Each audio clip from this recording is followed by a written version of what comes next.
দাদাকে রাখি পরানোর পর দাদাকে চাইবো সুরক্ষা। দেখুন, এই রাজ্যে নারীরা তো সুরক্ষিত একদমই নয় এবং বারবার তার প্রমাণ একের পর এক উঠে আসছে।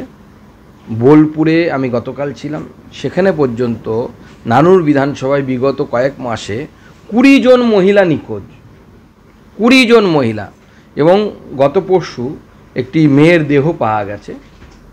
সাধারণ মানুষের বক্তব্য কাজল শেখের ভাইপো সেই ঘটনার সাথে যুক্ত আছে। 20টি মেয়ে, প্রত্যেকেই হিন্দু, এবং অভিযোগ কাদের বিরুদ্ধে? তারা ধর্মে মুসলিম। 20টি মেয়ে, তাদের খুঁজে পাওয়া যাচ্ছে না। এই পরিস্থিতি এখন বাংলায় অবস্থান করছে। আমি হিন্দু মুসলিম ছেড়ে দিন, মহিলা তো, মেয়ে তো আমাদের, তাদের সুরক্ষা একেবারে মানে কোনো জায়গায় নেই, বলার মতো জায়গায় নেই। একটি বিধানসভাতে যদি 20খানা মেয়ে বিগত কয়েক মাসে যদি হারিয়ে যেতে পারে, তাহলে গোটা রাজ্যের পরিসংখ্যান কী হবে?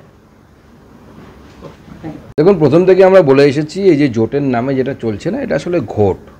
এই বামপন্থীদের বিরুদ্ধেই একসময় মমতা বন্দ্যোপাধ্যায় এই ধরনের যে আবেদন জানিয়েছিলেন, লোকসভাতে কাগজ ছুঁড়ে মেরেছিলেন স্পিকারের চেয়ারের দিকে।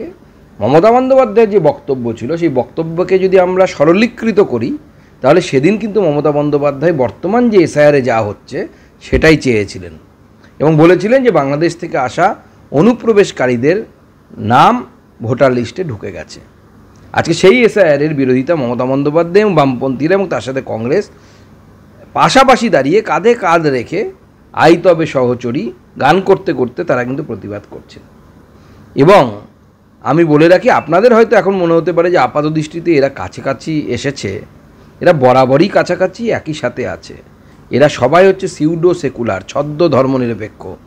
এদের বেলা হচ্ছে এরা হিন্দু বাদ দিয়ে বাদবাকি সবার কথা বলে, এরা তিনজনেই।